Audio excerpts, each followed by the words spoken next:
I know we've only known each other for 4 weeks and 3 days, but to me, it seems like 9 weeks and 5 days.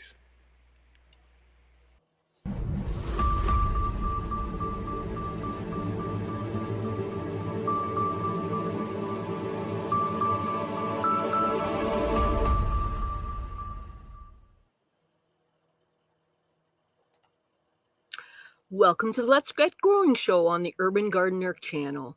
I am super grateful that you are all here to join us today. We have a very interesting show today on the Sunday edition. We have a special guest today, and I am very pleased to have her here. Our special guest today will be Robin Gardens, and she will be talking about small space garden hacks, trellises, towers, and succession planting. And that will be happening a little bit later in our show. Today has been a sort of a interesting day as I'm still building up my skills as Enoch's apprentice. And I am very grateful for the patience that all of you have shown about my time in learning how to produce and host a show like this. One of the things that was happening for me today is the very busy background stuff that comes to doing a show like this, but also just my ordinary life. So I was just going to show you guys some quick slides about what's been going on that is not specific to being in the garden, but related to it. And here's a couple of quick pictures of what's going on in my life. And one is canning. I am canning tomatoes in the most basic way, and that's what I've been producing over the last couple of days. And there is nothing fancy going on. It's just preserving tomatoes so that I can use them for further functions. But I am thrilled because essentially it extends the garden season for me. So I am super happy about that. And just before all that snow befell us that I showed in yesterday's videos, I also collected stuff from my garden. Here is a bunch of the squashes that I have saved, and they are to, again, just extend my gardening season a little bit. And I am very pleased to have my squash friends with me. And you'll notice a number of them are a little on the small side, but I live alone. So I am happy with my squash friends and that they were joining us. And another thing that was happening just before all the frost befell us and the snow that came is that someone decided that they no longer wanted a plant friend. And I think plant friend needed to come inside my house and live out a nice little life. So I have grabbed that. I have not analyzed, but to me, it looks a little bit like rosemary, but I could be convinced that it's lavender as well. It doesn't seem to have the typical scents related to it. So I'm going to do a plant app analysis and try and give it a fuller life than it was going to have when someone thought they were finished with the plant friend. And the last bit regarding produce is potatoes. And I salvaged a whole bunch of potatoes out just before all the frost came. This is not all of my potato crops, but this is some of them. It's a range of different things. I don't tend to get very fussy about types and styles. I'm just like, things grew. They are useful to me. They are good quality organic produce. I'm just thrilled to have the results. So if any of you are going to question me about type and stuff, you will be disappointed because I don't know those kinds of things. Fabulous for the people who do. And then one last picture that I was talked into just at the last minute is this is someone you should recognize, looking a little stunned and surprised, I guess. This is me this morning. I frequently go out after a new snowfall. You can see a little snow behind me.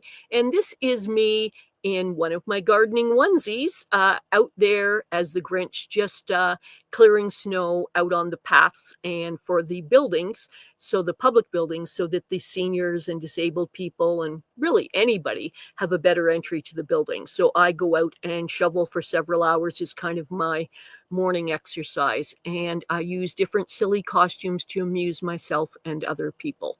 So this is me this morning. So not exactly gardening, but gardening adjacent. It's me being a do-gooder out there trying to make things a little nicer for other people. So that's what's going on with me.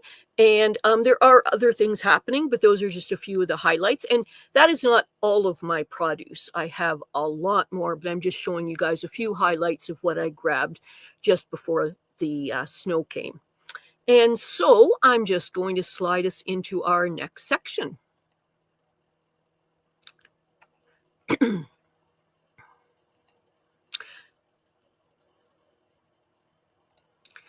For all of our passionate plant people and garden enthusiasts, welcome to the Let's Get Growing show on the Urban Gardener channel.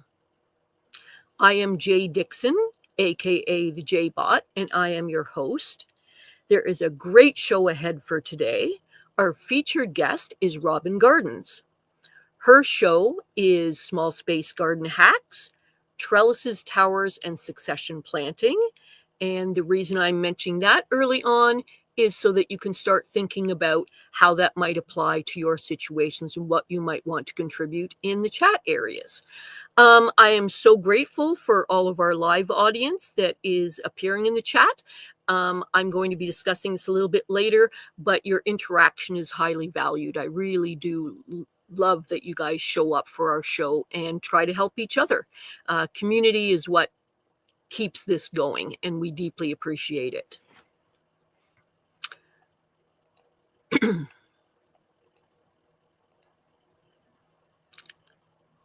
So as I mentioned earlier, I am Jay Dixon. I'm usually the Let's Get Growing facilitator, but temporarily I'm stepping in to do some hosting, producing type duties.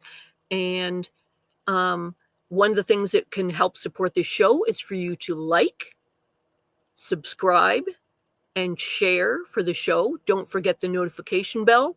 And the sharing part is to talk to your other gardening friends about our show and why they should come and join us. When do we get together? We get together every Saturday and Sunday at 11 o'clock Pacific, 2 p.m. Eastern, and 7 p.m. in the UK. And a huge shout out to those of you who watch the replay. Thanks for joining us after the stream, and to let us know that you are here by leaving a comment below. And that comment below the show is also for you people who are here in the live. We love to have your interaction and your information about what you would like to comment. Have a question or comment. If you ask it here in the live, we might feature it on the show. What's super useful to me, because you guys are so beautifully chatty and interactive, is to have your question or comment in all caps. And I mean the whole thing. I'm a lot more likely to find it. And if I do miss your comment, it is no reflection on you. You guys are just so busy that it's a little hard to find an individual amongst it all. And we're going to have some links and information in the video description after this live. And important to the show is we need some donations in order to help cover the costs for this show to keep going. For direct donations, we'll have information down in that description below for Cash App, Venmo, and PayPal. Those are the ways that have the least amount of fees for us and for you, and the most direct method to get the money. But any donations are gratefully received, and we really appreciate that. Okay.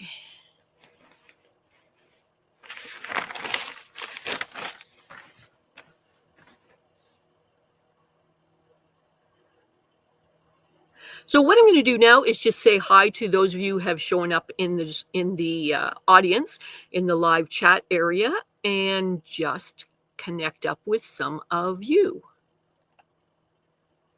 Oops.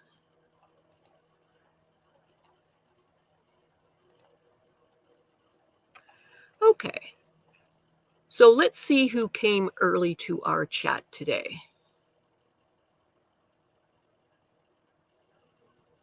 We have Muddy Puddles Farms, evening, early today, just going to make a cuppa.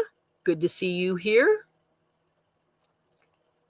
And Bowtie Life, that is Mr. Botron to us while he's in helping us out in the chat, but usually it is David, and he is been a fantastic help to us. And do look for all the links and questions that he brings about in the chat. He is a super valuable asset to our chat area, and we really appreciate him.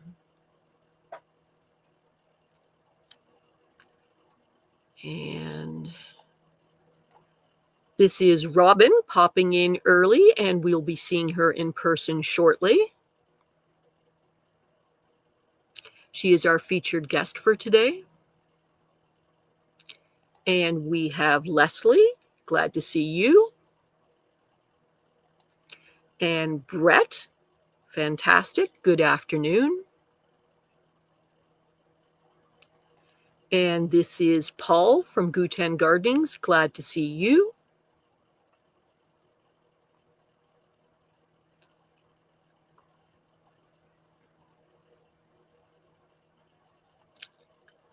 And Shawnee Grows, another channel and a great supporter of the show. Good to see you. And Kevin, glad to see you. Dusty Flats, nice to see you here today. Troy Sutton, glad to see you here again. We so appreciate our regulars here. It really does personally warm my heart to see you guys returning time and time again. And Adam Burley, he is our moderator and has been filling in with some facilitator duties. And if you missed it, and I'm going to be discussing this shortly, Adam was actually our featured guest yesterday, and I'll be discussing that in a few minutes.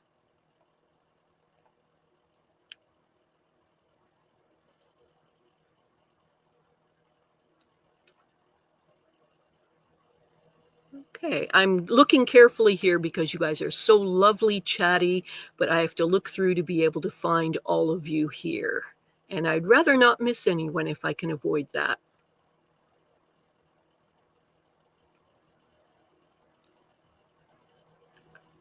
Oh, sliding in a little bit later is Darth X, and I am super glad that you are here. And I think that's all of our audience for right now. Super great. I'm just going to talk about some of the stuff that we've had previously on our show.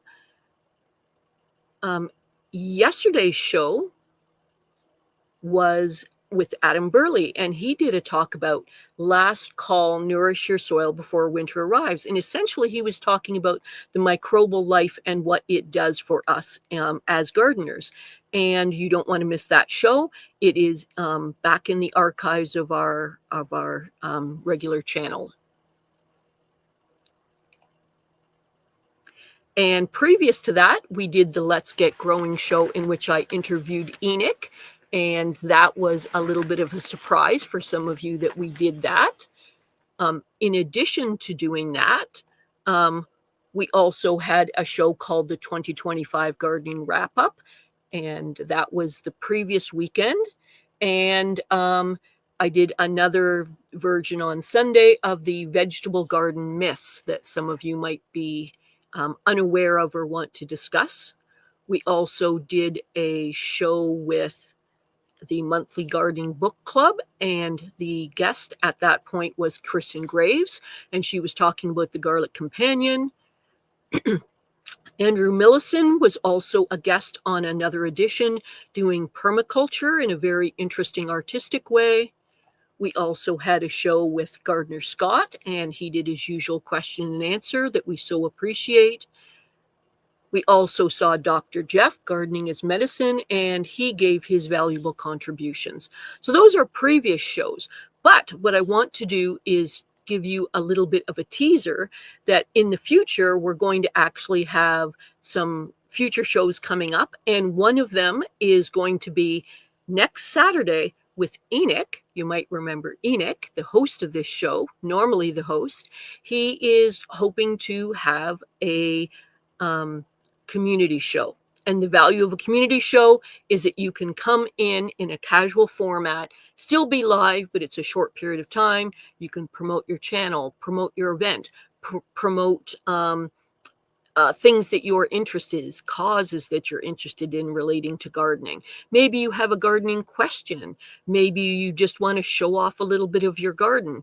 That's what the community show is about. And we would love to see you and have you participate in that community show. Another thing that will be coming up later on will be Gardener Scott will be coming back for his question and answer. And we so appreciate that. And another thing that will be happening is NBC will be joining Enoch and doing the monthly gardening book club, but it will basically be the year in review. So those are the kinds of shows you can look forward to. Look for our notification bells and advanced information about those shows coming up, about precise dates. But the one that is going to be most valuable to you to prepare for is that community show. And that will be possibly occurring next Saturday. And just look for your notifications about that. We'd love to see you. Great. Okay. So the next section I'm going to be doing is actually connecting you up with our guest. And our guest today will be about small space gardening. And she will be sharing her garden hacks and her beautiful photographs. And she is quite informed on these issues. Her name is Robin Gardens, and she has her own garden channel that I recommend that you follow. The information and links will be available both in the description below, but also available in the live stream chat. And we are very pleased that she was here. She has been not only just a supporter of the show for some time, but she is been a very nice helper to me to help create this show. So I'm just going to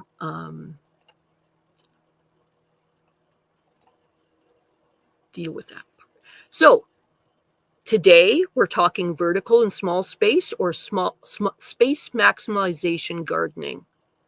How to grow more food using the space you already have. If you garden small, on a patio, a balcony, or even a tiny yard, or a half allotment, or community space like I do, this one's for you. So even if you have a larger space, but you want to grow smarter, reduce your weeding, or create beauty with structure, vertical gardening fits every style. We have a guest with us tonight, Robin from Robin's Gardens. She's been a wonderful guest on Enoch's community shows. Robin calls her garden her happy place, a suburban Chicagoland Zone 5B haven where she grows using organic and polyculture methods, minimal soil disruption, and a ton of creative solutions. Robin, for anyone new tonight, can you share a bit about your space, what you grow, what vertical or small space techniques you're already using, and feel free to walk us through any photos as you talk. And here is Robin.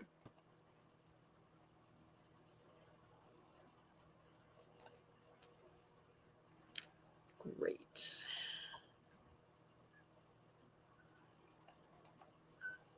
Well, hi, everyone. Glad to be here. That was a kind introduction, Jay. Thank you so much. I am really appreciative of you being here today. Oh, thank you. This is my community. This is our community. It's a great place to be. It makes you feel good, doesn't it? Well, why don't we launch right in? Sure. I've got some pictures that Jay's got loaded up of the garden, so you can kind of see the bones of my garden and understand what I garden in. Fantastic. Great. So for those in the audience, we deeply appreciate your participation. Remember, if you want me to try and notice your questions or comments, they're going to be probably dealt with a little bit later in the show, but all caps greatly benefits both you and I. But we've got quite a lot of presentation today, and I am very grateful for Robin for preparing this. She has been fantastic. So I'm just going to get started with some of these images. All right. So that's an image of the main part of my garden. Those are stone beds that I had designed and built. And that was back in 2019. I had them built like that so that I could age gracefully with the garden. They have a little ledge on the edge that you can sit on or kneel on or step up and into the beds. And it has just worked out perfectly. And a bonus is that it's like a little microclimate there, because with the stones and then the gravel in the center, everything warms up faster. So I get an earlier start and I get the advantage of warm soil in the fall and a little bit later than other people do. And then, Well, sorry. Go ahead. I was going to say that it looks like quite an investment in like planning and time and decision making to come to that level of gardening. It was, and it didn't happen until I was almost retired. But I saved for it, and I don't regret one penny spent. Okay, I'm just going to see the next picture that is another angle of the garden. Right. So you're sliding over now left visually, and that's the birdies bed section. Now that happened this year. It formerly was cinder block beds, my original vegetable gardens, and I replaced it with 7 29-inch tall birdies beds, and I love them. I love, love, love them. And then to the left of that, you can see the arbor, which holds my blackberries, and behind it, kind of obscured, is another cage that has more fruit in it. And then I didn't send a picture to Jay, but off to the left, I've got a couple of in-ground beds that have cherry trees and gooseberries and currants and some other things. Wow. But Yeah. we also have a picture of today, about a week later than those other pictures, after about 8 inches of snow. Wow. So this is what my winter looks like most of the time. Wow, fantastic. So we're just going to move on next to a slide about why vertical gardening works. Absolutely. It works because you're using that airspace. You know, horizontal space is prime, but your vertical space is basically unlimited. So making use of it maximizes your garden. You get fewer diseases because there is better airflow. It is way easier to harvest vertically. You've got less bending. I'm always keeping that in mind as I'm aging. And it's perfect for small gardens and raised beds, but really anybody's garden. So in the chat, if you'd tell us some of your biggest small space challenges, that would be awesome. Fantastic. Great. So I'm just going to look to the chat briefly just to see if you have any questions or comments that's occurred since we started. Let's just see, or any new people that may have come in. Let me see. Here is Adventures with Me and Tea. You've shown up since we started the show. Glad to see you here. Thank you. Let's see if there's anyone else I've missed. Here's just a comment is from Leslie. She is complimenting your raised beds. Oh, thank you very much. Great. And here is Brett saying, can't wait to see your garden, Robin. That's one of my favorite things, to see other gardening minds work. You just wait. She has prepared quite a lot of beautiful information about her garden. And let's see. Oh, here's the Fresh Princess. Good afternoon to you. Glad to see you here. And let's see. Okay. If I missed anyone else, I do apologize, but I am super grateful for all of you for joining us here today. I'm just going to go on to the next slide, if you don't mind. Absolutely. Okay, so the next section talks about vertical structures. Right. So you can use homemade designs, DIY to your heart's content. You can use obelisks or obelisks, cattle panels. Bowtie, told us in the chat last week that he's got several in his yards, A-frames, string trellises. And then I use an improvised hoop that's made with ladder mesh that I'll show you. So some of the crops that it's best for are cucumbers, small melons, pole beans, peas, and even tomatoes do well on trellises. Wow. Yes.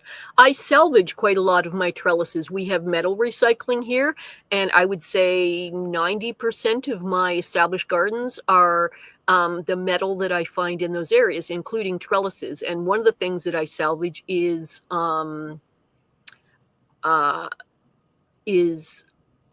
whoops. One of the things that I salvage is those gazebos with the foldable corner pieces that use those. I use those as trellises in my very small raised garden. Super handy, very stable, easy to attach to the fencing and things like that. So and very expensive to purchase in the nurseries. But the thing is, once the trellis, I'm calling it trellis, once the gazebo is kind of done for one reason or another, wind damage, aged out, whatever happened with the materials, it goes into metal recycling. And I'm like, no, stop there. There's other uses. And I probably have in my garden something around 8 or 10 trellises from saved metal recycling. So we're just going to slide back into that slide. Now we're going to talk about green walls. Okay. So green walls are another option. I actually don't have them, but I love them. Creatively using the pockets of a shoe organizer to make a wall of herbs, pallets used to do strawberries and herbs or springtime greens, modular panels. And then the thing that interests me the most is guttering. I would love to have my strawberries in guttering. Jay, would it be possible to put up the blackberry arbor pictures? Sure, I can do that. Just one moment. So while Jay's looking for them, I'll tell you a little bit about this. Oh, there we go. Blackberry arbor. I've had this now for probably, I'd say 8 years or so. They're thornless blackberries. I've got a Chester running up the left side and a black satin running up the right. And it's a great way to have your blackberries. We can walk underneath and pick from inside and around. And just as a side note, you can see behind me that it was last winter. So those are the former cinder block beds that are now the birdies beds. Okay. And then the next picture is early spring this year when the leaves have just really begun to fill out on that blackberry arbor. And then the next one is the cage. The birds would eat every single one of those blackberries if we didn't cage it. So Al and I devised a PVC cage, and I painted that white PVC green so it was less noticeable. Okay. But that's covered then with netting, and we get the berries rather than the birds. I do have to hang reflective things. Sometimes I hang CDs, sometimes I hang these little mylar strips to keep the birds from flying into the net. Okay, we've got one more slide with the blackberries, and this is the results. You bet. That is me picking them, and they are delicious. They start mid-July and they go through mid-September, and they give us a tremendous amount of fruit. It is my hero in the garden fruit-wise. Fantastic. I'm just going to go back to that slide that we stepped out of for a moment. So now we're talking about stackable planters. Sure. Or if we would do the Borlato trellis one next, No would that problem. would that work? Yeah, absolutely. So these, believe it or not, are two trellises from the Aldi grocery store. They were $12. I bought them and they have worked great for a few years now. I zip tie them together or I wire them together in the center and kind of make a V shape. And I have been doing my Borlato beans on them every year. Some people also call those Borlati beans. Um, and then the next slide shows that I've picked the harvest or most of the harvest, and what's left there is going to be seed for the following year. It's very hard to get those beans here in the US. Frankie is the only company that sells them. They're all over in Europe, but not here. I notice you have a ladder off to the side, I guess to reach the very top of the trellis, at the end of the season. I did. I climbed up that step ladder onto the ledge and harvested from there. Okay. Excellent use of vertical gardening. The next slide is still Borlato trellis. Right, that's me harvesting those beans. I'm standing up on the edge of my stone bed at this point. And it's still eye level. It's really easy peasy. Okay. And now we're going to see the results. Yeah, that is the picking from those two arbors. And we like to pick it at this stage, kind of the demi-sec stage, and then I freeze them and we enjoy them all winter. Okay. And we've got a couple more slides regarding that trellis. Yeah, now this trellis is made of ladder mesh. You can get it in the big box store. It is meant to be for reinforcing concrete work. They come in about 10-foot lengths or 12-foot lengths. These are 10-foot lengths. And I take them and I make them into a kind of a hoop shape. And then the beans crawl over the top of that hoop. And I can get some things underneath it that need shade, like lettuce crops in the middle of the summer, until the beans get just too dense and shade everything out. But those work out really, really good. If you ever see the reinforcement mesh, the ladder mesh. I'd first heard of that with the Rusted Garden Homestead. He'd shown them, and I did try to find it. And here in Canada, I've had quite some difficulty in finding it. So I'm jealous because it seems like such a flexible, small space option, and it doesn't look like we have that here. So I may have to create something or find a way to get it to come here. And we have one more regarding that. Yep, that's my husband harvesting the Borlatos off of that little unit. I mean, look at how many beans he's got, and he got two bowls that size off of just that small space. So they're good. They also work really well for small melons to do them over the hoops. Okay. So would you like to go back to the slide or into the tall trellis now? Let's go to the tall trellis, as long as we're talking trellising. All Okay. right. Now that's my tallest trellis. It's 10 foot. It is made out of 4x4 wood. And what I like about the design that we did is you can see through it, because this is a neighborhood. This is my backyard, but I share it with other people as far as view goes. So in the winter, it becomes a little bit nebulous. You can see right through it. The next slide shows how I did it. I did it with these galvanized eye hooks and strung it from the bottom to the top with galvanized wire. I used fishing line the first couple of years, but a bunny got up there and chewed right through that. So now we went with wire.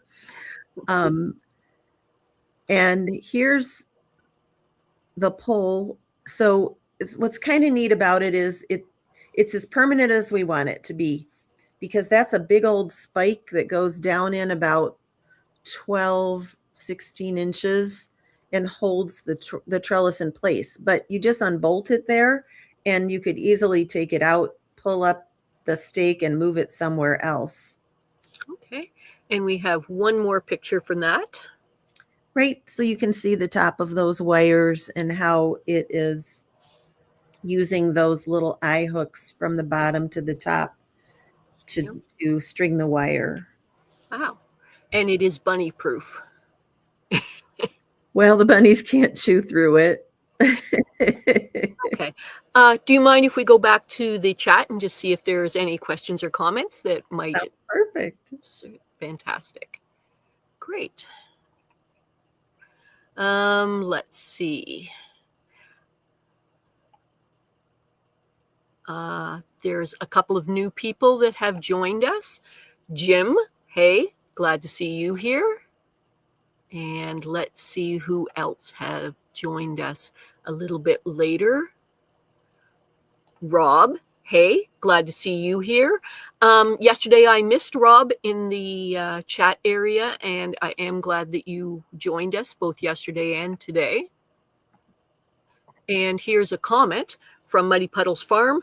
I use a lot of teepees from bamboo frames with cord hanging down to wind cucumbers and tomatoes up. Great. So they improvise their own sort of small trellising. And let's see what other comments. Here's Dusty Flats saying, we made a self-water unit using tubs, root net pots that sat in the gutter underneath. Loved it, but the strawberries don't winter in the tubs unless I pull and sink them in the ground. Best berry growth. Wow. Wow.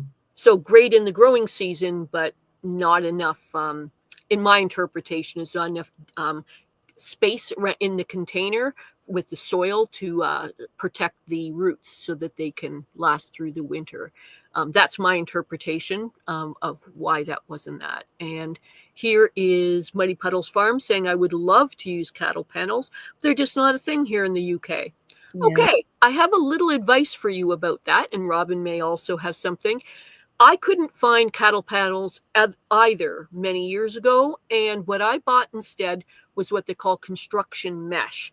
And what that is approximately 4-inch by 4-inch metal reinforcement that is utilized in concrete. So you'd be finding it at a hardware lumber type store. And that is used for those purposes. But the catch is that at least where I get it from, it is not galvanized. So it is a reasonably thick metal. It functions in much of the same way as a cattle panel. However, again, it can rust. So I just paint it periodically. I use a galvanizing spray, and then I just simply paint it periodically. Or you accept the fact that it's going to have that rusty kind of look and kind of live with that. But that is something that was more available to me. And I believe for my area, it was a 4-foot by 8-foot sheet, and they use it often in floors when they're laying concrete. So that's another possibility for you to look for. Let's see if there's any other comment. The advantage to the cattle panel is you can get it in galvanized steel. Okay. That helps it last longer. Great. And here's someone else I missed. I love your name, but I'm not sure I can say it correctly, but I'm so glad that you are here. This person says, I'm in Robin's area, headed out to move snow while I listen. You can treat us like a podcast. We're just glad you came at all. Yes. Got almost 10 inches of fresh powder yesterday, as you saw in Robin's garden. Mm-hmm. Yes. Fortunately, got all my beds and containers prepared and covered before the snow. Yes. Yeah. It's always a job getting it all done and accomplished before the snow comes. So Adam Burley says, I train all of my indeterminates on cattle panels. They're so durable and last for decades. Yeah, Jess at Roots and Refuge channel she was the first place I really saw cattle panels being used, lengthwise for the tomatoes and then as arches. And here's Mr. Botron in the chat. David is saying basically to you that I have 25 cattle panels at this time, but I'll be adding even more in the next couple of years. Yeah. You need to go into the cattle panel business, Dave. And you also have to have a friend. I mean, just being honest, I mean, they're 16 feet long that has a trailer or a flatbed or something to move them easily. Okay. Yes. It actually is a problem for me, is that most of the vehicles available to me are too small to carry them. So, great. I'm just going to quickly go through. Yeah, we're kind of lucky in this area. You can rent at the big box store for $19.99 an hour. Wow. A little hauler vehicle, which is great. Yeah, except I live quite rurally, so that's kind of not a thing. Now, because I'm rural, if you get friendly with someone who's got a pickup truck, which they can have mixed feelings about, you can make an arrangement. This is David talking about saying Roots and Refuge is where he first saw the cattle panels as well. So, so maybe she should be on commission for them. And here's Eddie Lyles, which I'm not sure if I said. Hi, Eddie. Glad to see you. I began collecting cattle panels several years ago, and I now have 12 or 15. Some are 16 feet, and some are 8 feet. Okay. Wow. I'm guessing maybe you cut them, or maybe they came that way. I saw one gentleman cut it in half and then sort of made it like this when he put it back together. So it was a peak at the top rather than, a nice arch. And it really worked well for what he was doing. Okay, great. I've seen them cut up and used like with other supporting structures as well. I've seen them shaped into the typical U to be used even for greenhouses. People making their own, DIY greenhouses out of them. So many uses for cattle panels. We need to get a sponsor from the cattle panel industry. Yeah, there's a good video on a channel called Edible Acres about making one into a greenhouse for a very reasonable price. And Botoy, who is also David, he's mentioning that the term stock panels is commonly used in Canada. Yeah, they're used interchangeably here. Yeah, cattle panels, livestock panels, corral panels. Yes. So, and let's see. Eddie is pointing out that Rural King has the 8 fitters. So he's saying they're actually made that way. Great. Oh, okay. Terrific. And Dusty Flats is saying there is goat fencing panels that may be available in areas without the cattle panels. Great. So some valuable advice there. I really appreciate when people are supporting each other and sharing information that's helpful. Janet is Janet McDonald, which I don't think I said hi to you. Hey. Eddie Lyles, she's giving him some advice about the metal mesh having lots of use, saying that in the garden, she also uses a cart with metal wire shelves. Wow. Okay. I'm thinking maybe a yard cart or a garden cart, but possibly not. Mobile kitchen island, and it holds 500 pounds. I think that's what I use, which is a yard cart, garden cart. It's got metal mesh, and the fabulous things is that you basically kind of wash it out when you want to get stuff that's kind of built up in it. So great. Okay. Sounds perfect. Yeah. Do you mind if we go back to your presentation? Sure, absolutely. Great. Okay. So where were we? I think we had just finished about the tall trellis. So I'm just going to kind of go into the stackable planter mode. Okay. Terrific. Just 1 second. I am still in the learning stage. So we're going to be talking here with the vertical structures about stackable planters. So I thought we'd slide in and then show examples. Absolutely. So the stackable planters, towers, I have 2 kinds now.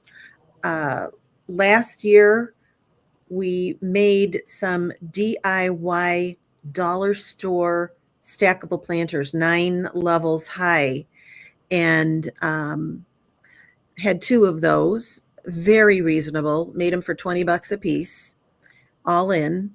And then this year I added a green stalk. So now I grow in both the DIY and the commercial green stalk. Love them both. They both work perfectly.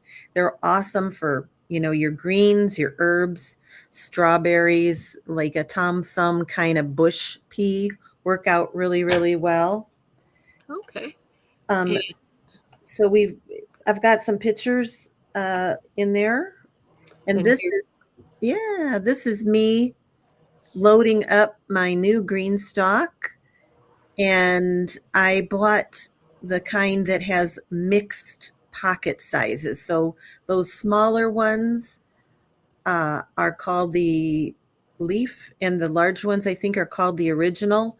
But my combination came mixed, so I had some choices. And then I went ahead and popped for the support pieces because I knew I was in particular going to try those tumbler tomatoes, and I would like to see that.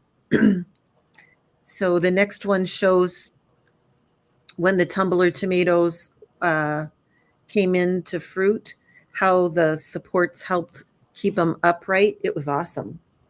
Okay. And then the next is showing another view, sorry, tickle, of the green stalk, probably like around end of June. It's got strawberries, it's got herbs and marigolds, the tomatoes, and then up on top, I have 3 Bushmaster cucumbers, and I extended it. It looks really, really tall, doesn't it? Because I put my support in a hoop with 3 legs that normally would hold up like maybe a daisy or something like that to keep it from tipping over. And then those cucumbers climbed it, and it worked out beautifully. So there's a hack for you. And yes, you're extending it. I've never seen anyone do that with a green stalk. Yeah, just dumb luck. I went looking for something and came up with it. The next picture is a picture of, the cucumbers at the top there, and they worked out beautifully, those little Space Master cucumbers. Okay. And here is a thing about a show that you did. Yeah, this is my most popular video, believe it or not, about how we did the DIY dollar store stackable planters. It's got over 10,000 views. So if you want to see exactly how we constructed them, that goes step by step. So you're showing us a few slides of how that happened. Yeah, this is one of those keyhole drill bits. That's how I drilled a hole, and we picked the size that was perfect for electrical conduit. So the key here, quite frankly, is to turn the speed on your drill way down slow so you don't bust through the plastic, but it works beautifully. Fantastic. And the next is loading a finished one on the electrical conduit tier by tier. Okay. And here is one finished. When we first got them put together, that is what they look like. With that electrical conduit running down the center. So that gave 9 tiers. And then those black pieces down at the very bottom, we got in the plumbing section. I took the measurement. We went out to the big box store, and I'm like, oh, this is going to be perfect. Number one, it keeps it up a little bit from the bunnies. It keeps it up from the weed whacker hurting it, a lot of good reasons to elevate it just a little bit, but wow. And then literally, it was $20 a piece all in for those towers. Great. And there's loaded up in the spring with some nursery plantings of marigolds, but Oh, I've lost my train of thought. Oh, I know. I watched a bunch of other people's videos about these, and one complaint was that they dried out fast because the pockets were small. So I only poked out one hole in each of those pots, eh, thinking, okay, I'll poke out one hole, see how it goes. And if I need to, I can always poke out more, but I can't put them back, right? Hmm. Worked out perfectly. Fantastic. Just in my climate, Yeah. just poking out one. Yes. Um, just a note for people who see these, when these appear in what is for me Dollar Tree Canada, but they do appear in Dollar Tree US as well at differing prices. In my experience, there's two different sizes, one that is very tiny and one that is a more generous size. The very tiny ones have limited use because it is literally so small that, in my opinion, the volume of soil that can be contained there is so small that it would be drying out so much that you'd be likely having to water it several times a day. Now, depends on your climate, depends on whether it's full sun and stuff, but you would have to put it in an area that you'd be carefully considering, and same with what you would put in it, in my opinion. Yeah, it would be only good for some kind of cactus or something. Perhaps some of the Mediterranean herbs that love being with fairly dry soil, but again, you'd be watching it and watering it probably a couple of times a day. So, and also in my area, the larger ones that you utilized disappear quickly. So you'll see them appear in your store perhaps around February, March, depending on where you are in their shipping patterns. So if you think you see them and you are trying to decide if you're going to do it or not, grab them quick, because in our area, within a week, nothing, and they do not come back. So, Yeah, they come out in January. Same thing with the seeds for the dollar store here.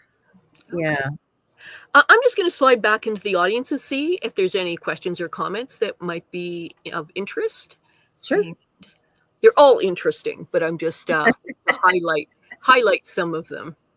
Okay, so here's one from Adam. A tip: when using larger hole drill bits on plastic is to drill in reverse once the pilot hole is started. Oh, Ah, yeah, how interesting. Yes. that sounds like a great idea. I just found that the turning the RPMs way down was a key. Okay. And let's see. Here's a cute comment from Darth X. Who needs weed whackers? Send in the bunnies. I'll send every one of mine to you if you want. And here is another comment from Simplify Gardening and the pound stores in the UK. So I'm guessing he's saying they have similar planters there. So great. And here's a question from Leslie saying, how can one make the towers self-watering? I've seen them rigged up with drip. Uh, so the green stalks come with drip kits, so I would think that it would be easy enough. I'm a hand waterer, so I'm not familiar with drip. I tend to use hand watering myself because it is inexpensive, and also I'm right up close to my plants, so that the ability for me to recognize disease, pests, any issues or problems that I need to adjust, because I'm right there, I am kind of more connected to what's going on with my soil and plants. So, yeah. Maybe I'm noticing, for example, that it's drying out really quickly. So can I move my planter off to an area that's semi-shade? Maybe even I just do that temporarily at the hottest part of the day. Maybe I'm adding mulch so that it's drying out less quickly. So right there, hand watering, I can notice more of what's going on. And here's a nice comment from David. That is a clever use of those cheap planters. So it's a way to create a system that is similar to, the more expensive ones, but at a more approachable price. Absolutely. And I was little bit skeptical of the quality, but they have been through 2 seasons marvelously. One of the things that I do is I store them away in the winter. I don't like leave them out in my harsh winter. In one way or another, they're getting tucked away somehow to be able to survive our conditions. Same thing. I empty them out, bust them down, and they go in for the winter. And just a quick hello from Tony. Good to see you here again. Very busy fellow. Glad that you're back here again today. And let's see. Great. And like I mentioned earlier, if you can shout at us with all caps, it makes it so much easier for me to find your questions and comments. And let's just make sure if there's any more before we slide into the next section. And here's a question from Dusty Flats saying, has anyone drilled into a plastic and cracked it a hole? I have. So I think 2 of them cracked when I drilled in it, and I just took little strips of duct tape and fixed it. They worked perfectly. No problem. The duct tape, that stuff is dynamite. Okay, great. And here is Eddie making a comment saying, a more approachable price. I like that. I call myself broke. You're broke or frugal, however you want to word it. But the point is, why spend more than you need to? Exactly. For quality where it matters, if you can afford that, and have things that are less expensive if that means something to you. They look, once they are all planted out and growing, they look pretty high end. They do not look like you got them at the dollar store. At least I think so. Okay. I agree. To me, those photos looked fantastic. Magazine quality, in my opinion. So, do you mind if we just go back to one more slide? Sure. Should we go to the obelisk? We were talking about vertical structures. Did we cover the section about hanging planters? No, we can. The hanging baskets are awesome. I've done cherry tomatoes and basil and mint. It works out nice. My neighbor gave me some strawberries she wasn't too keen on. They have pink blossoms, so they're quite pretty. And they've made it now. It's going into their 3rd year in hanging baskets, coming back. I don't do anything to them, but just leave them go.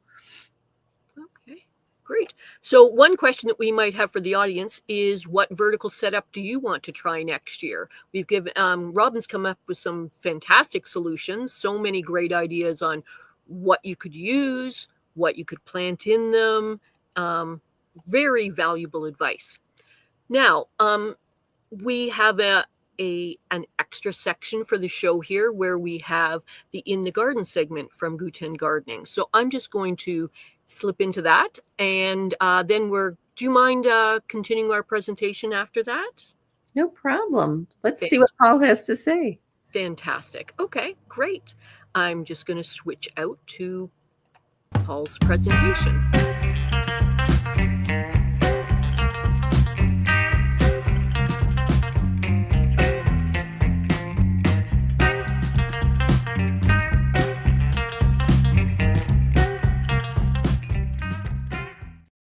Well, there it is, folks. Lots and lots of snow in Zone 5, Wisconsin. Well, hello, Let's Get Growing community. It is what looks to be a winter wonderland. We're getting what the weather forecasters have said is our biggest winter storm here in Wisconsin since 2023. It's actually really beautiful out here. And I'm going to show you a video today that I recorded last winter. I think it's an important video, something that I want us to think about, especially those of us in cooler growing zones where we're expecting snow like this, to put a positive twist on it, because I think sometimes as gardeners we don't always have the most positive view of the snow. and of winter time, because I mean, I have an indoor growing setup. I've been growing some stuff already, and I'll get us indoors here before too long. But I don't know that it's always easy to have a really positive view of something that makes us not have access to all of our gardening space. So before I start talking about one way to think about snow and one way to think about winter, I'll show you a couple of things that, yes, even in this snow, are still growing out here in Zone 5, Wisconsin. I'm going to try to keep you close to me to avoid some of what's the wind that's happening out here. You can see some of the green down in here, and some of the green right over here. These are our Brussels sprouts. We got to get those inside. This is kale. Check this out. This is so cool. Lush, bright green kale in the middle of a storm. And I'll take you down to see some of our colored greens. You know, the snow, we're supposed to get 6 or 8 inches, I would say, of snow. And it's just this cold, and all of that is going to have the effect of making all of this really nice and sweet. And so I can harvest some of this now, take it inside and enjoy it. It's kind of awesome to think about when everything else here is dead, everything else covered in snow. I can still be bringing some stuff in.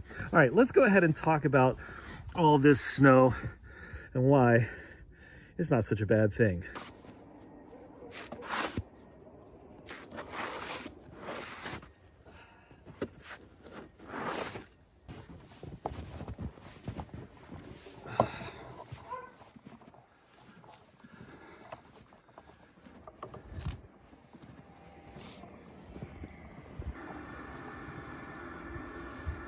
It is so peaceful and calm out here. A snowy day, which I think this is maybe the 3rd reasonable snowfall we've had all winter here in Zone 5, Wisconsin. We really haven't had that much.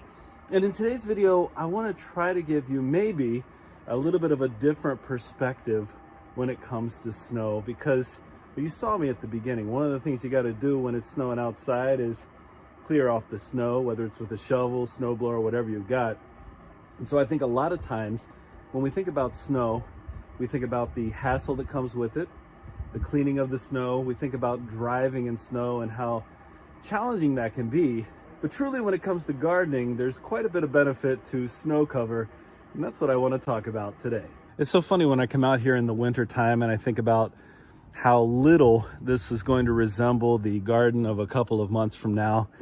Here with about 5 or 6 inches of snow that we've gotten this week, you can see it's like it almost looks like a bed that you could sleep on here, comfortable. But I know that underneath this blanket of snow, I've got a layer of mulch. You can see the mulch coming in right here. And underneath that couple of inches of mulch, that blanket of mulch, I've got some beautiful garlic growing, or it's going to be growing once the temperatures warm up. And that's one of the things I absolutely love about snowfall, is the insulation that it creates for our plants. It allows for a pretty big difference in temperature depending on how deep the snowfall is. One of the studies I read from a couple of years ago said that there was about a 40-degree difference possible, give or take, with about 9 inches of cover. So if we're thinking about ways in which snowfall can actually protect the roots of our plants, that is a main benefit, or a primary benefit. This snow cover can actually help our plants that are maybe a little less hardy in the winter, especially in our colder growing zones like Zone 5, Wisconsin. It can help protect those roots just a little bit more. I mean, oftentimes we come out and we add some mulch to do that initial layer of protection, but then we can add to it with the snowfall. And it's a little bit difficult when we're not getting that snow cover. You know, one of the things that's also true is that we do get a lot of wind in this area. And one of the nice things about snow is as it's blanketing our soil, it's going to prevent any additional erosion, or help to prevent any additional erosion. It's almost a little bit difficult to walk out here with all this snow. And one of my favorite things about snowfall, and I read an article about this, it was a 2016 article, I want to say, where they were referencing snowfall as the poor man's fertilizer, primarily due to the fact that there's the addition of nitrogen into your soil from the snow. And as snow comes in, just like rain, just like lightning, just like a lot of the other natural occurrences that bring nitrogen into your soil, snow has the added benefit of typically a slower melt in a singular area versus the tendency of rain to fall. If it falls too quickly, it doesn't have time to soak in, instead it just runs off. But snow, this is going to be sitting here until we get some warmer temperatures, and who knows how long that's going to be at this point. But it's going to sit here, and as temperatures start to climb, it'll slowly melt down into the soil. And so that nitrogen that it's bringing with it has the time to settle into the soil. And one of the things that I understand about this snow as well is it can really help with our soil moisture levels in the spring, so we don't end up coming out of here with a whole bunch of dried out soil. So we need this snowfall certainly to help us with that. And actually, I didn't even intend to talk about this in this video, but now that I think about it, one of the other cool things about snow is that it is like rainwater. And so we know that watering our plants with water from the pipe, which is something we have to do quite often in our indoor garden, while that may be necessary for us, especially when we don't have any snow, it's pretty simple to come out and in a large container gather snow up and then use that snow as a way of watering, a better form of watering for our indoor plants. So there's that additional benefit. You see, the thing is, I'm not a winter sport person. I've never been skiing in my life. I tried snowboarding briefly once. It didn't end well for me. So when it comes to snow, I have to think about it from a different lens, I suppose, than a lot of people, because I live in one of those colder growing zones where we have to expect that there's going to be snow. And since I'm not somebody who's going to take advantage of it for sport, I want to think about how it's going to advantage us here in the garden, especially when I know that the wintertime is what takes me away from this outdoor garden space where I really enjoy spending my time. Although I do remember somebody else talking about an added benefit of the winter, but this was more about the effect of the cold than it was about snow. And that was that the winter time is great because all those pests, insects, and other things that you don't love in the summer go back to where they came from. So yes, I'm walking in 5 or 6 inches of snow, but I'm not getting upset about it. I know it has so many benefits. Talked about some of those benefits at this point. Do you know what's underneath this snow right here? Underneath this blanket of snow is a whole bunch of hay. That's our root style bed, and the winter time out here is helping to continue to break down this hay so that we can continue growing some amazing potatoes in here. And even though I know we're several months away from all of this being garden space, I understand that the snow is actually helping us a whole lot more than it's doing any kind of hurt.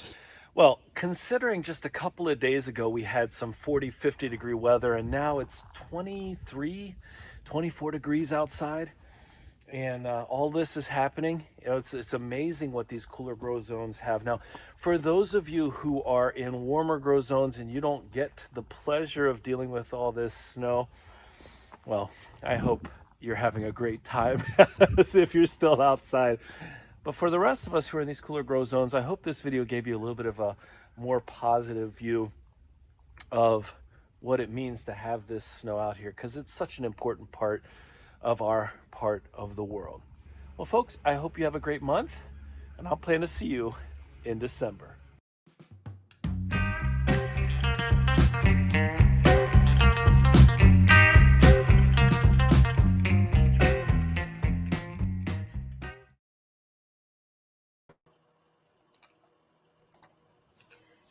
Fantastic. I so appreciate that video. It gave me a new appreciation for snow, and I live in a Nordic country. It gave me a lot to think about appreciating the snow and what it does for our gardens. Do you mind if I slip back into checking the comments and see what our audience has to say before we go into the next slide? Perfect. Okay, great. Let's see.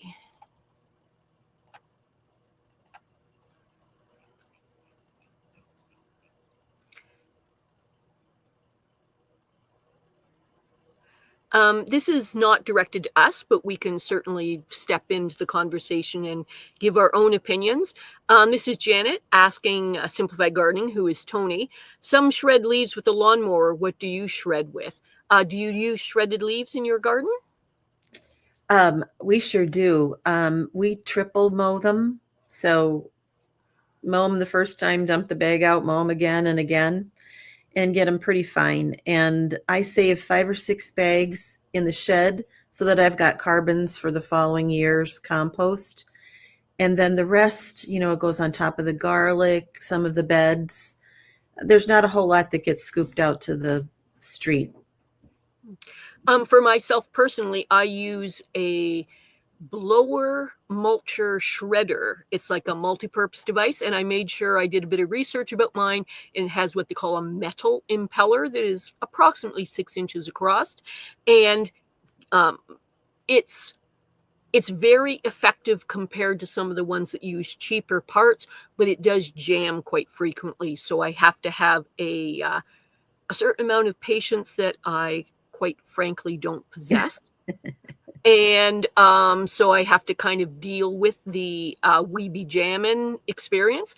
What I mostly use is a very old lawnmower. I treasure these 1980s level mowers, yes, that old, because they were built so solid. So when I chop up my leaves using these really sturdy mowers, you can have ones that have a bag or just have it shoot out to the side, but they can handle a certain amount of the pine cones and branches and stones and things like that that just are inevitable to the bunch of trying to gather up leaves, and they can handle it. So they are super tough. And I think I saw here in the comments is Tony's response. He uses a Works leaf shredder, which is another option. Do you have to order that one from the U.S.? Good question. I don't know the answer to that. But the thing is, I know that there are leaf shredders that you put stuff into. There's smaller chippers, there's medium-sized chippers, there's larger chippers, and there's also leaf shredders of different levels of quality of material. So we wanted to get a chipper for up north, which could also do leaves, whatever. And we were looking at a pretty expensive good one, but what we didn't pull the trigger on it was because it is very difficult to get parts right now. And we're not particularly handy people. We'd have to pay to have someone fix it. So we just paid to have stuff shredded. But I would love to own one. So Tony's saying I did import it from the U.S. He corrected himself, and they are brilliant. Oh, nice to hear. Mm-hmm. Because the bit of research I did, not having anyone nearby that used leaf shredders, was a lot of jamming and breaking and concerns in there. And I use a good sturdy mower for, I'd say, 70-80% of what I do. It rarely jams, it rarely breaks. It's got essentially, depending on the size of your mower, like a 10, 12, 14-inch impeller, mower blade, and I can direct where it's shooting off to. I sometimes run it around a pile and I'm shooting it towards the middle as I sometimes remow them 2 or 3 times. Usually in the late fall, I line up some along my garden beds and just shoot it into the garden beds for my double work or into my ornamental areas. And you get a little bit older, and to those of you with youth, vigor, and energy, fantastic. But if you can take something that's a mechanical device that's going to send things from chopping into where you want them instead of a multi-step process, that's what you get excited about. I can finish that and go have a little rest before I get on to the next gardening activity. Amen. So here's some advice from Dusty Flat saying, don't get a tiny chipper. Worthless. They swing sticks into your head. Whoops, yikes.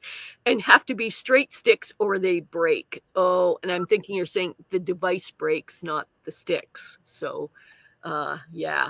And here's Tony commenting saying, I ran all wet leaves through mine, no issue. Wet leaves? I can't even mow the wet leaves. So, hey, well, I can, but then we be jamming again. So, little trick, if they aren't too wet, you can blow them around in the yard with the blower and Yes. kind of dry them so that Yes. you can mow them.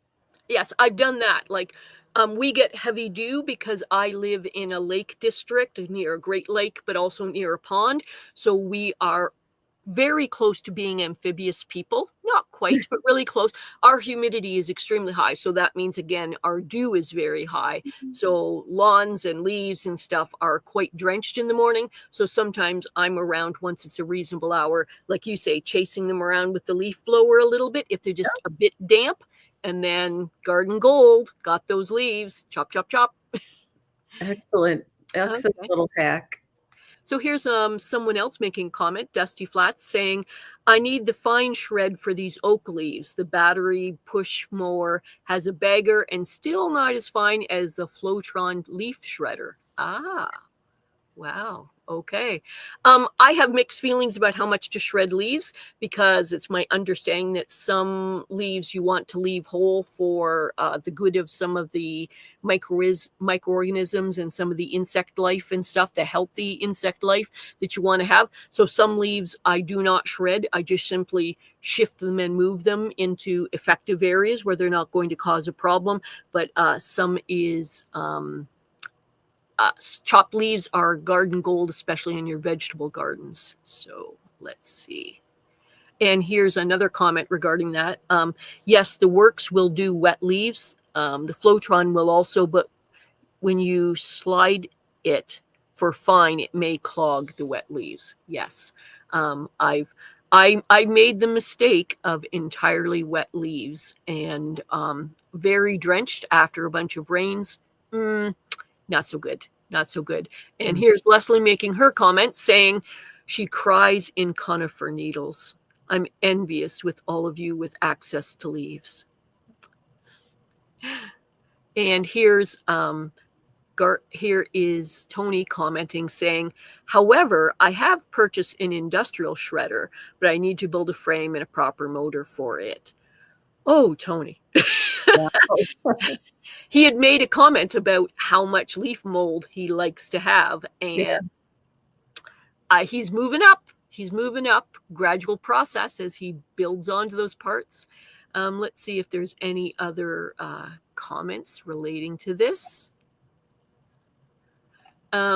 Here is Dusty saying, ugh, my inherited Flowtron leaf shredder finally gave out, but was frugal and bought a Works. The Flowtron had an adjustment for fine shred. I missed that.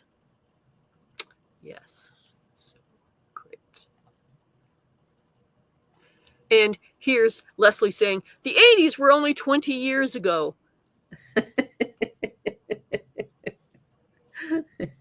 No, Leslie. We all like to believe that, but it was a while ago. Okay, so let's see if there's anything else that's important here.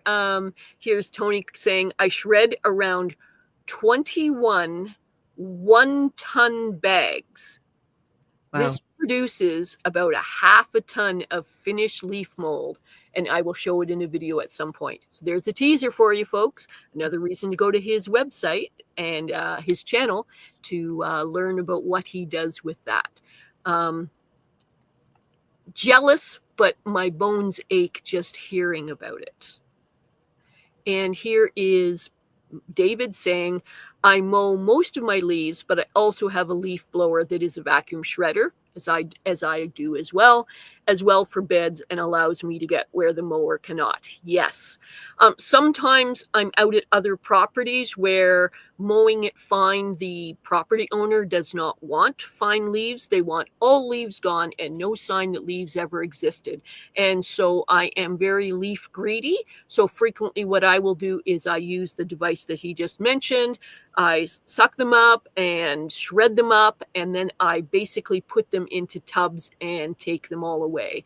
And they're grateful that they have their pristine green lawns.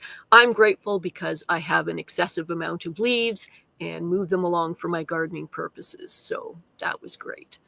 Okay. So I'm going to just move on to the next section, if that's okay with you, about it's good. Great. And we so appreciate our audience. We are grateful for the information that they share with each other and share with us. To me, building community is a huge amount of why we have this channel, and I deeply appreciate all the contributions. And so the next slide is talking about the best crops for vertical growing. Well, pole beans are, numero uno.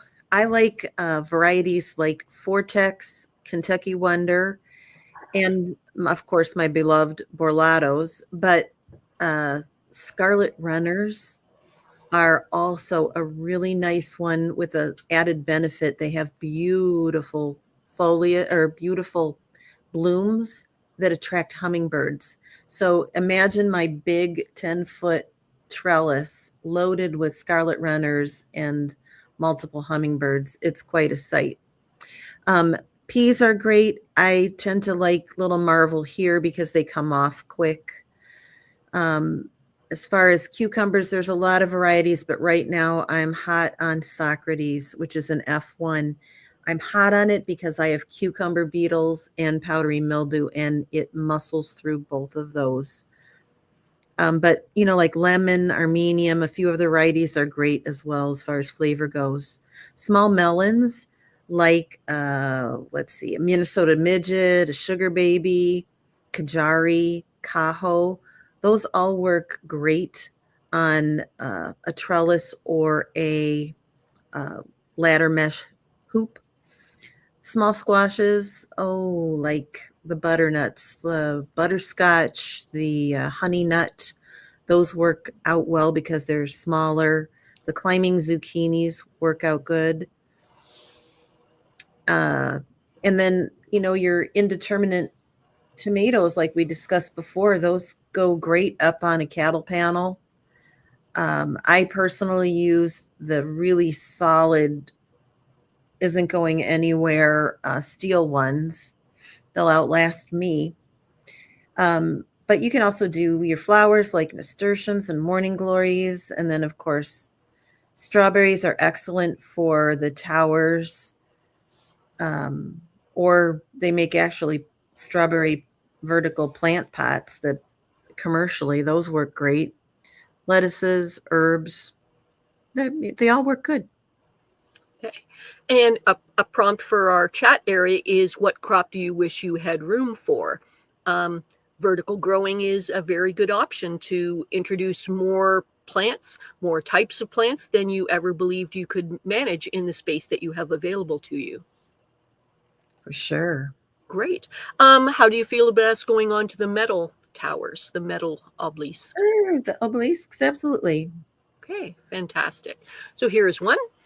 So these were a birthday present to me because they were a bit more expensive because they're decorative, but these are so strong, so amazing, worth every penny.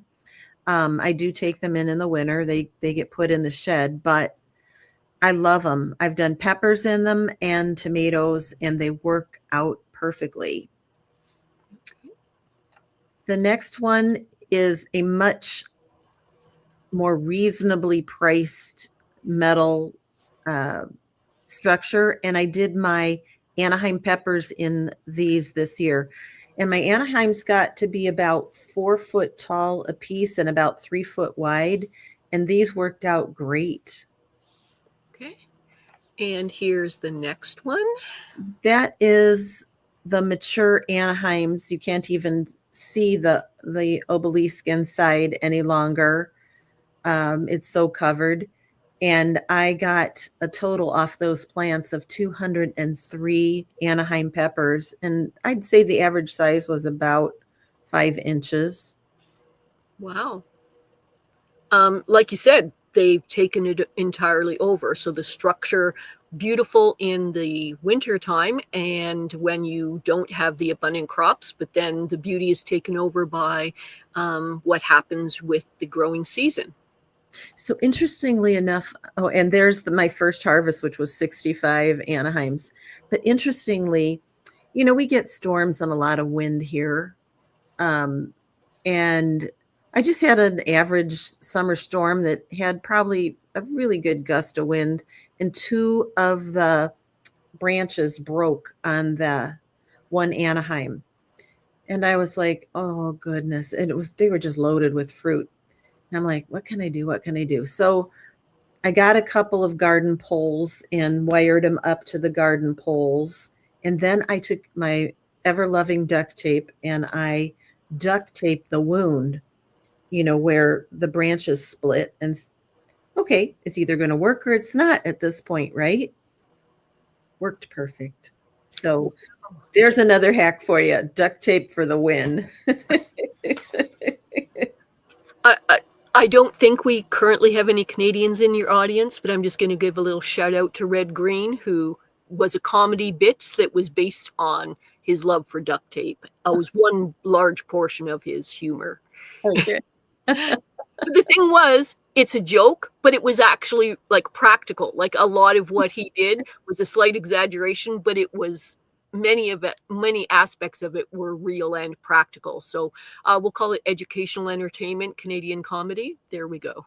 Absolutely. It's crazy. You're desperate. You're out there like, oh my God, it's in trouble. I've got to do something. So try Okay. something.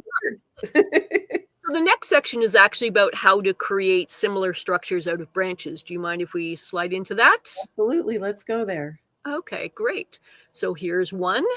So this is up on our property in Door County, Wisconsin. And I went around and just gathered branches from the woods on the property.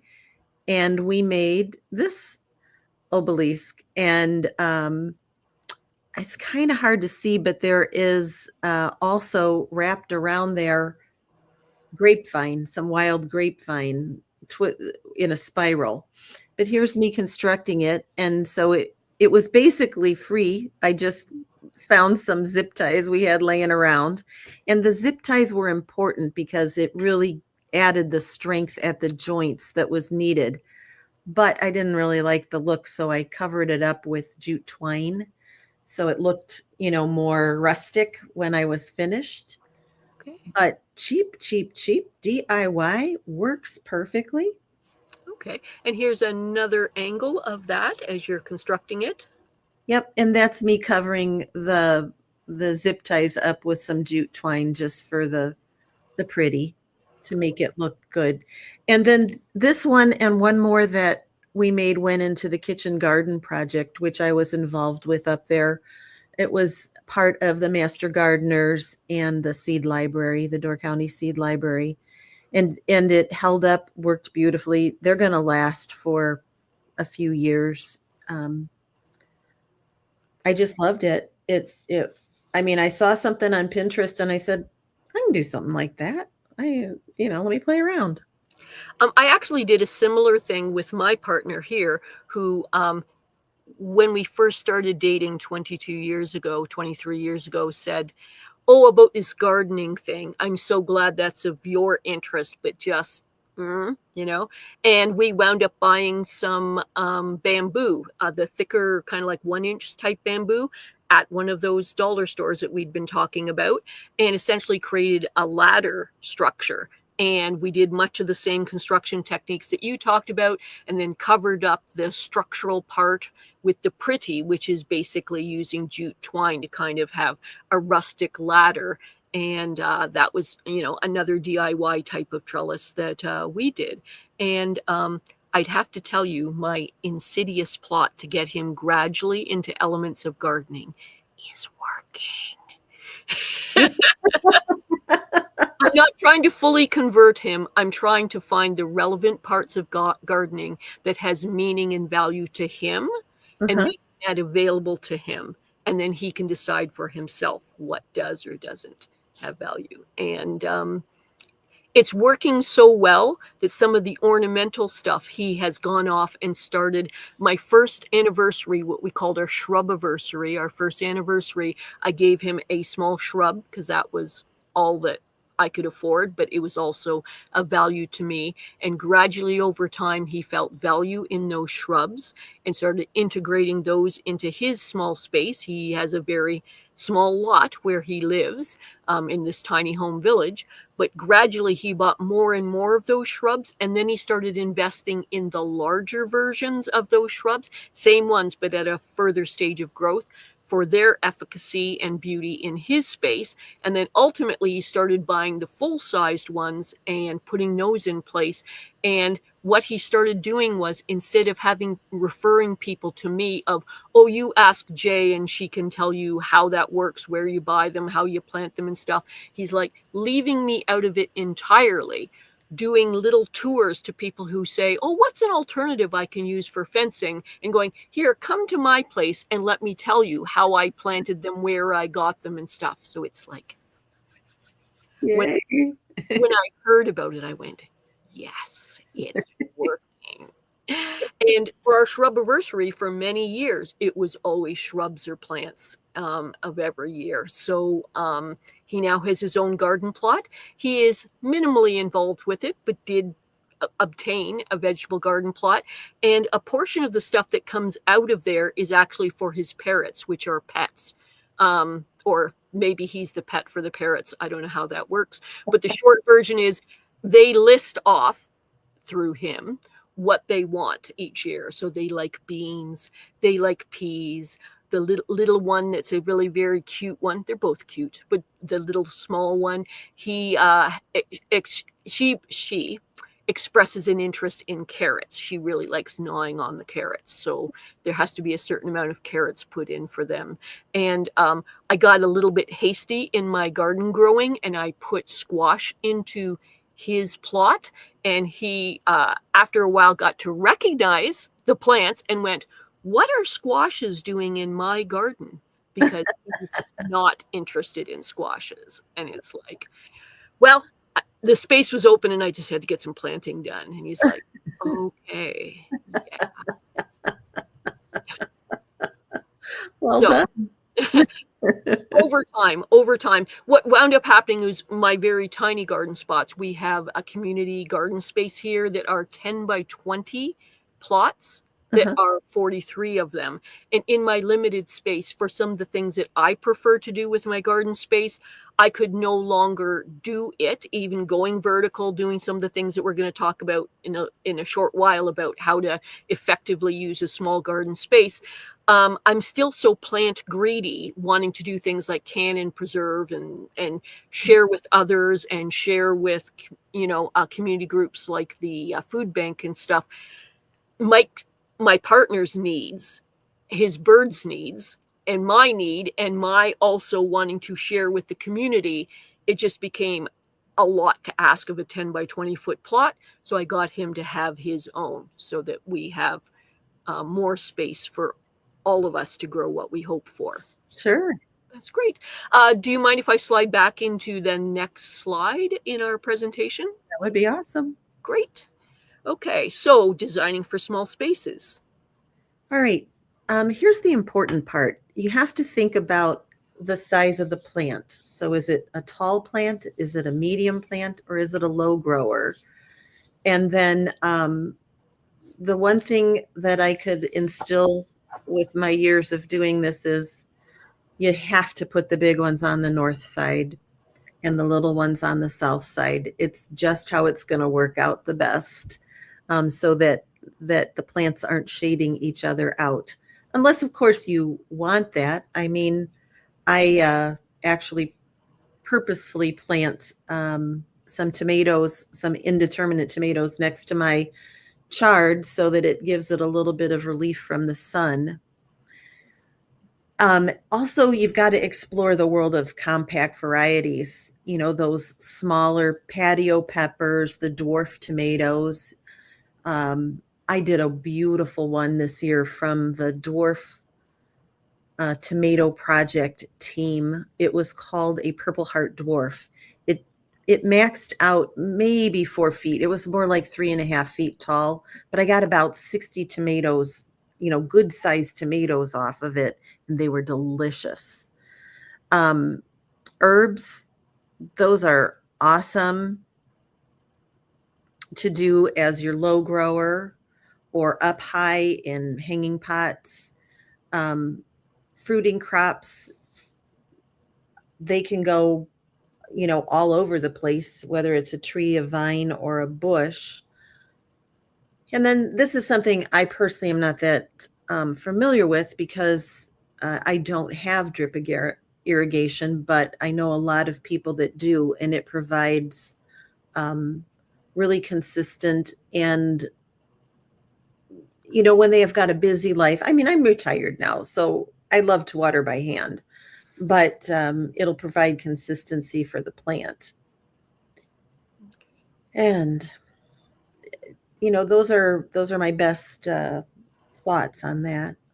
Okay. So one thing that potentially could be discussed in the chat is, how do you design your small space?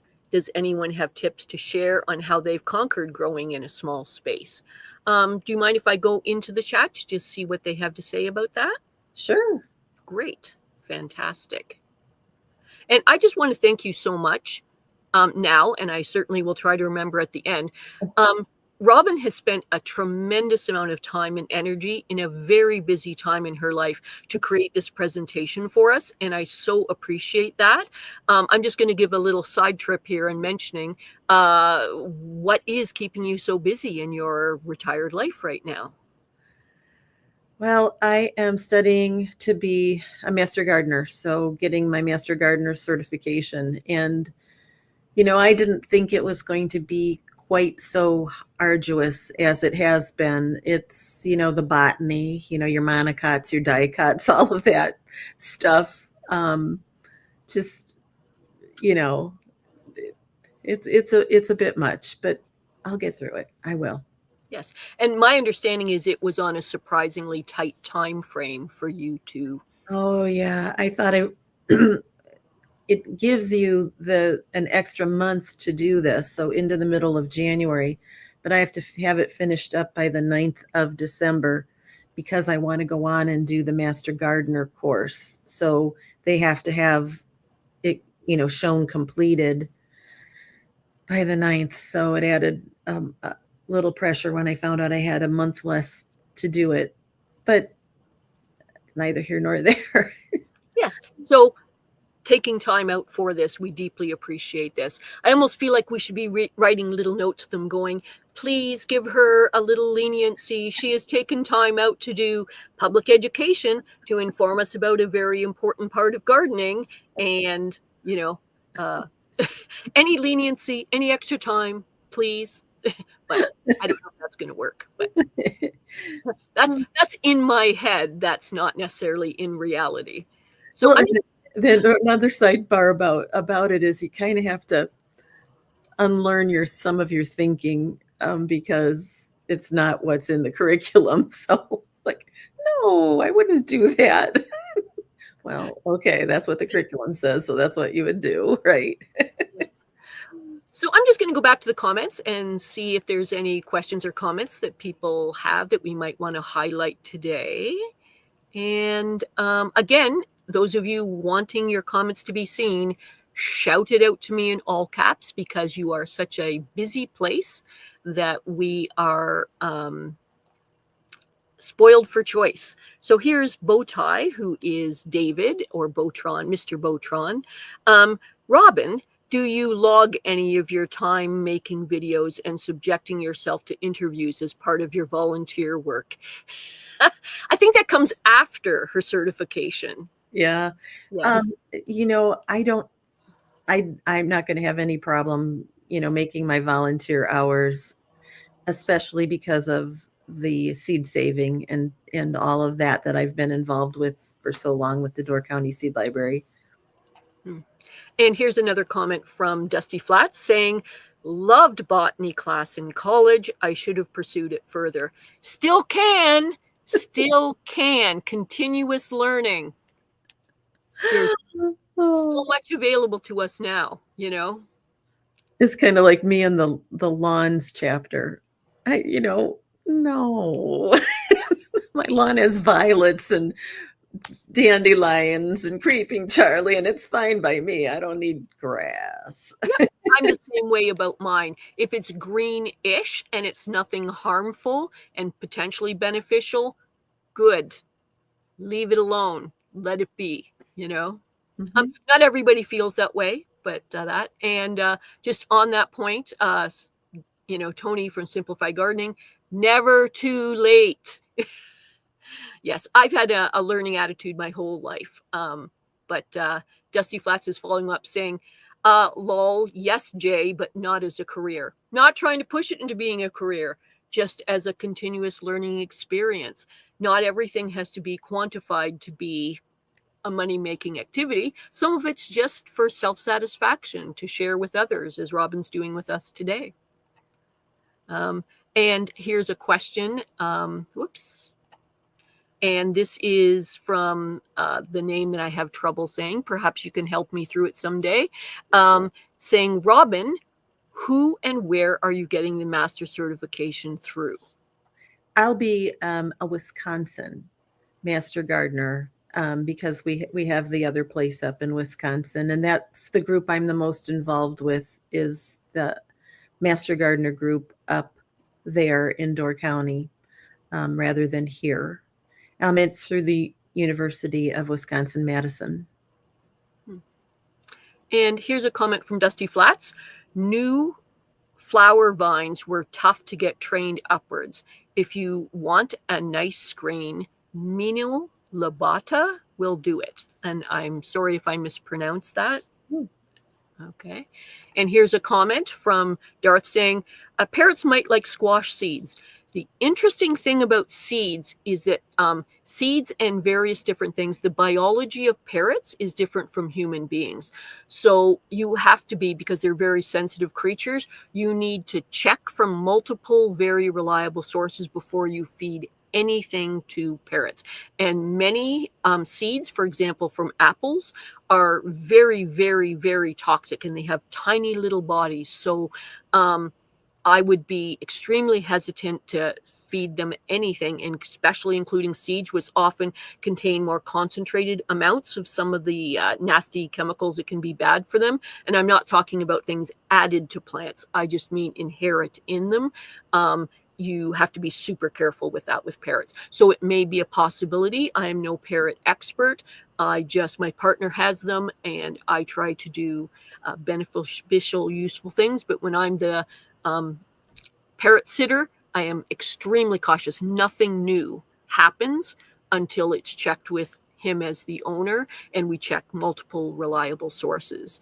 And here's someone saying, I love parrots. Yes. The thing is, some things that I do and he does are sort of unique and interesting things in life. The catch is that when you have something unique and interesting, you have a lot of people come up to you and ask questions, and they're very eager. But the thing is, a lot of people have extremely simplified ideas about parrots and what they would be like to live with. And we are discouraging to people because they are a severe commitment. Essentially, you are adopting a constant 3-year-old who wants to make trouble, like Dennis the Menace. And they are cute. They have their own personality, but essentially you have to build your life around them and their needs. Not on an hourly basis, not on a day-to-day basis, minute by minute. You have to think about all the different things that they need in life and make it so, because they are now depending on you. And parrots are a very vulnerable species in various ways. And I won't discuss at the moment, for negativity reasons, the things that can happen and are negative that can happen. But the short version is, it isn't a Disney life. Okay, it is a life in which you have to do a extremely carefully researched thought before you adopt a parrot. And they are wonderful, but you have to know what you're getting in for. And the cuteness is fabulous, but you shape your life around their needs, and it's not always super happy. So great. And let's see. And someone is mentioning, oh, I never heard of metal zip ties. So that's another option for when you're cinching things up that can work in certain possibilities, certain situations. And that comment is based off Leslie, who's saying I have metal zip ties on some of my trellises. Great. And here's another person commenting. This is Dave again. He's saying, David, I have UV stable zip ties that are still holding up on cattle panels 4 years later. And that's in Florida. So he has issues about humidity. He has issues about sun. So that's working for him. Great. And here's someone commenting about the scarlet runner beans. Are they best for green beans, or do you grow them until mature and store them as those big dry beans for winter bean soups? Hungry thinking of beans, ham and lots of onion. Just as a side point, before we answer that, frequently Robin, Devin the Dirt, Shawnee Grows, Carol, who's from South Florida, Sunshine Tropicals, they get together and have various different discussions that are on live streams on various different channels, but they keep discussing food and delicious recipes. And I can tell you, I don't last very long before I'm off getting a snack, necessary or not. That snack is happening because they keep discussing delicious food, and it's an issue for me. So do you know anything about the scarlet runner beans? How are they used? Are you still there, or did you get frozen? I think you might be frozen. Let's see if you come back. So I'm just going to continue on and see if Robin can hear us and if she comes back in terms of being frozen. But the short version is, my understanding is that you can use them either way, but more research may be necessary. So let's just see. If I could just hear from the audience if we are still showing and if you can still hear us, because Robin is temporarily frozen, and I just want to see if it's the whole show or just Robin. So if I could just hear back in the comments if you are still seeing us. So could someone just say, hey, it's okay, we still see you. Yeah, so Robin's going to stop out and probably come back in a moment. I will put her in. Fantastic. Great. I'm just going to continue with the comments for a couple more minutes, and then we're going to go back to her slideshow when she is returned. So I'm not sure if it's what level of issue it is for her, but I will just continue on. And this is a bit off topic, but I want to promote that Eddie is saying, I just got a notification that Shawnee Grows has a new video drop. So that's great. And the scarlet runner beans, I'd have to say, just to clarify the answer, I don't have the sure answer for that. I would need to do a little bit more research. So let's bring Robin back. Hey. Was it just me? Am I the one that? Yes, me and the rest of the channel. We went on without you. We just looked for more comments, and it was all fine. My thought now, glad to have you back. Welcome to our show. Too much freezing going on there in Chicago. Oh my gosh. Well, it's technology, live streams. I kind of told you backstage that it I described it, I think, as wrestling or dancing with a wild animal. Live streams, there's just so many factors of what can go wrong. But what's going right is our discussion. Do you mind if I slide back into our next slide? Absolutely. Okay, terrific. So let's just go to that.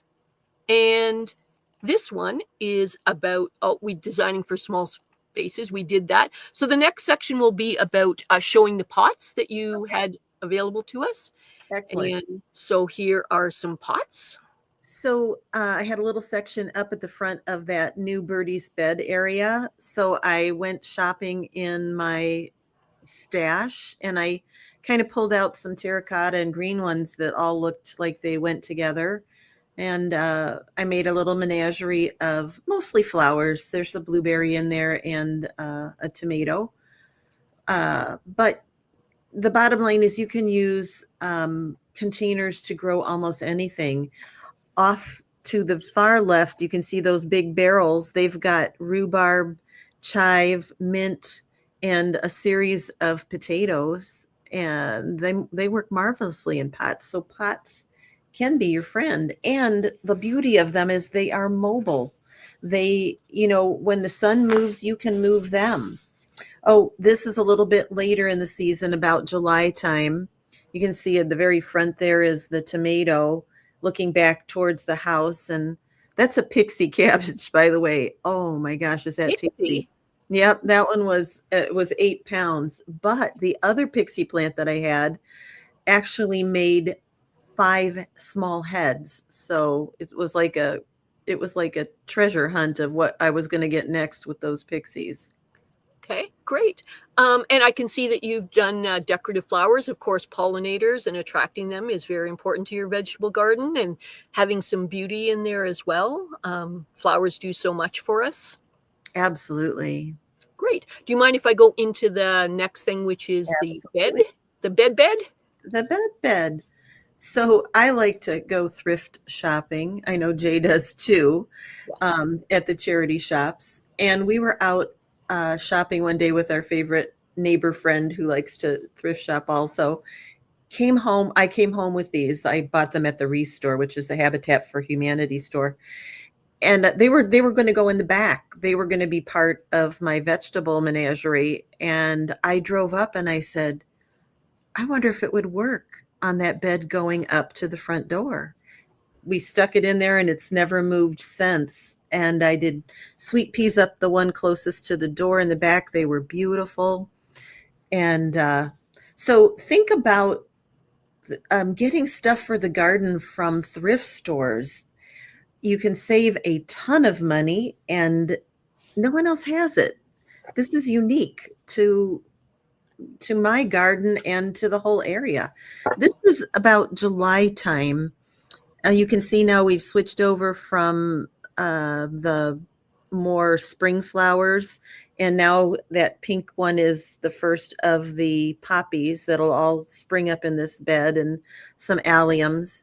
And then about a month later, the zinnias and the snapdragons will spring up. Great. And our last slide is to talk about succession planting, about how we can get the maximum output for the planting that we're doing. Yeah. So what I have learned over all the years of doing this is you got to plan ahead.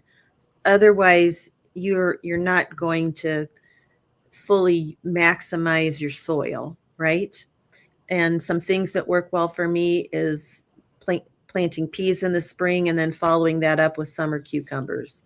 Spring radishes, follow it up with bush beans. As a matter of fact, bush beans tuck in anywhere where a spot opens up nicely.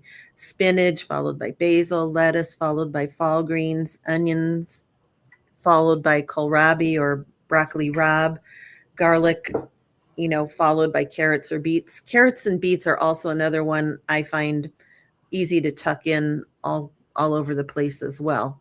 But making a plan, that's how you maximize your output.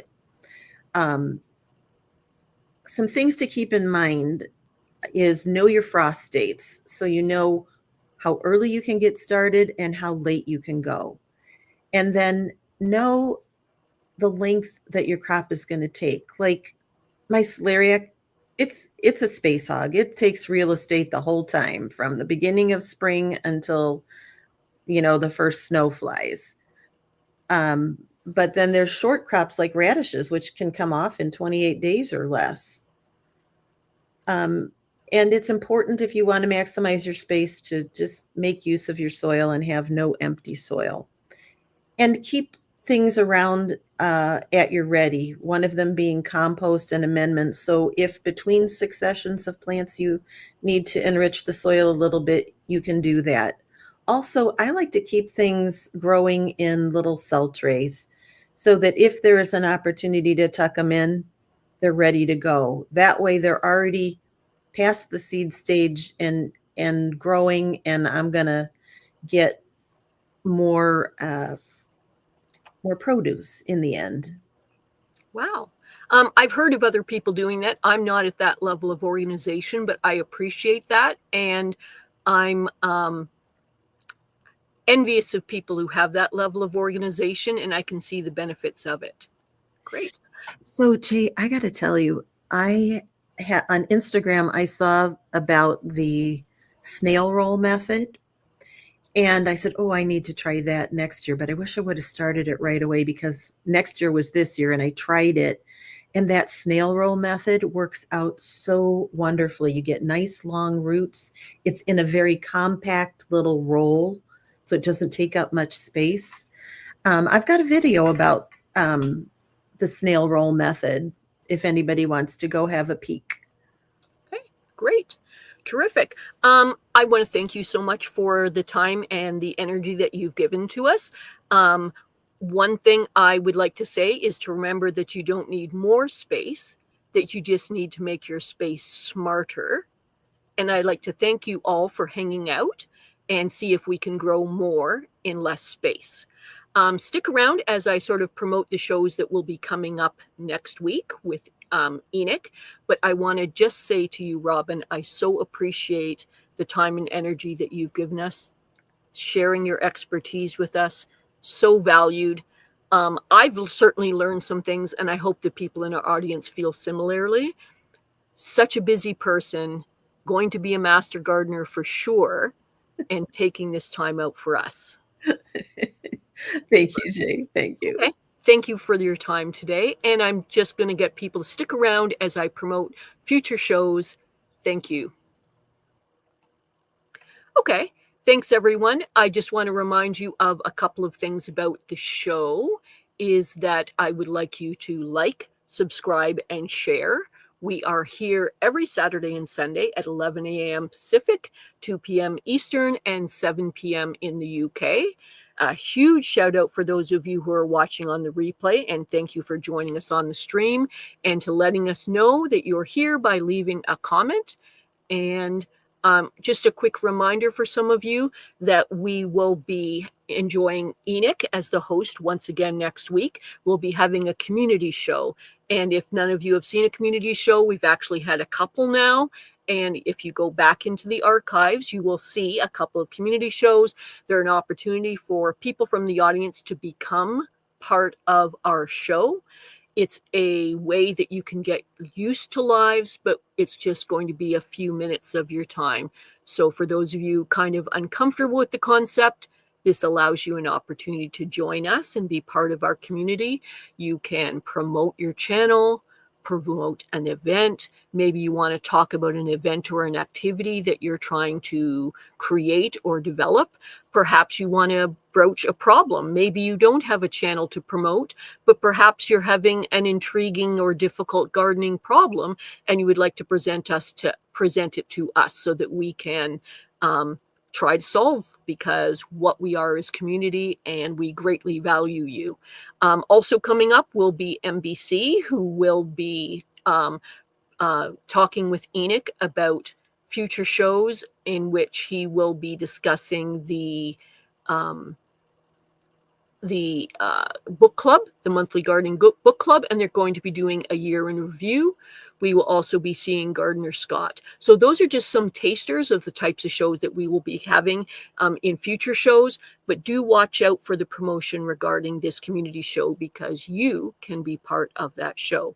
I'd like to thank all of you for your time and attention today, your patience as I become an apprentice and trying to learn how to host a show. I am still in the learning stages, but I do deeply appreciate your time and attention. And one final message I'd like to give to you is, let's get growing.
power out,